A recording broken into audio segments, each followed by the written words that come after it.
என்னுடைய எதிர்பார்ப்பு வாழ்க்கை சம்மந்தமானது. என்னோட எதிர்பார்ப்பு நடந்தா தான். அதாவது அது ஒரு வேலையா இருக்கலாம், இல்ல புடிச்ச நபர கல்யாணம் பண்றதா இருக்கலாம், என்னோட புடிச்ச நபர் திரும்பவும் என்ன லவ் பண்றதா இருக்கலாம். இந்த மாரி ஒவ்வொருத்தருக்கும் ஒவ்வொரு தேவைகள் இருந்தாலும், இது என்னோட வாழ்க்கை சம்மந்தமான ஒரு விஷயம்.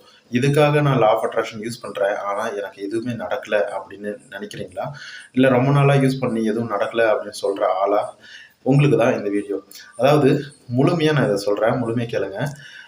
நம்ம எதிர்பார்ப்புகள் நிறைவேறாதபோது, நம்மளோட ஆசைகள் எப்படி இருக்குன்னா, நமக்கு இந்த விஷயம்லாம் பொய்யி, நமக்கு இத செட் ஆகல. இத விட்டுருவோம்.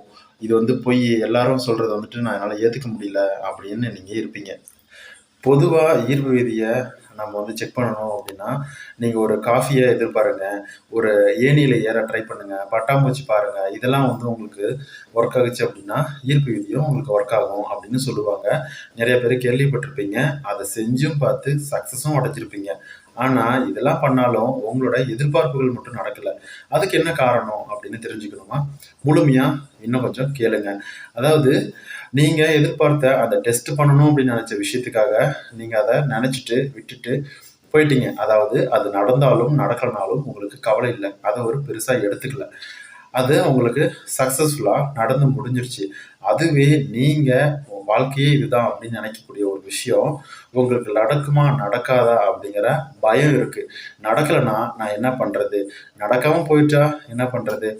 நான் எதிர்பார்த்த நபர் என்னை ஏத்துக்கலைன்னா, நான் கல்யாணம் பண்ணணும்னு நினைச்ச நபர் எனக்கு பிடிக்கலன்னு சொல்லிட்டா என்ன பண்றது?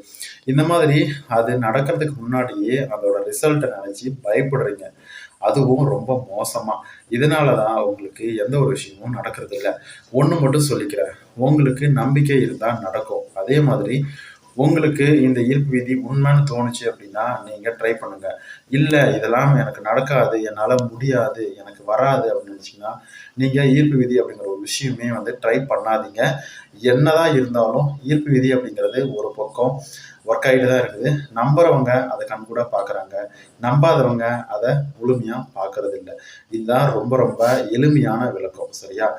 நீங்க உங்களுக்கு நம்பிக்கை இருக்கு, எனக்கு தெரியும், என்னால முடியும், நான் எவ்வளோ நாள் ஆனாலும் காத்துக்கிட்டு இருக்கேன், எனக்கு என்னோட எதிர்பார்ப்புகள் நிறைவேறும் அப்படின்னு நினைச்சீங்க அப்படின்னா, நீங்க ஈர்ப்பு விதியை ஃபாலோ பண்ணிட்டு விட்டுட்டு உங்க பர்சனல் வேலையை பாருங்க. அது ஆட்டோமேட்டிக்கா நடந்து உங்களுக்கு தேவையான விஷயத்த உங்ககிட்ட கொண்டு சேர்க்கும். சரியா? ரொம்ப நன்றி. நம்ம சேனல்ல இருக்கக்கூடிய எல்லா வீடியோவும் உங்களுக்கு பிடிக்கும் அப்படின்னு நம்பிச்சு அப்படின்னா, என்னோட சேனலை சப்ஸ்கிரைப் பண்ணிட்டு தொடர்ந்து எல்லா வீடியோ பாருங்க. ரொம்ப நன்றி. வணக்கம்.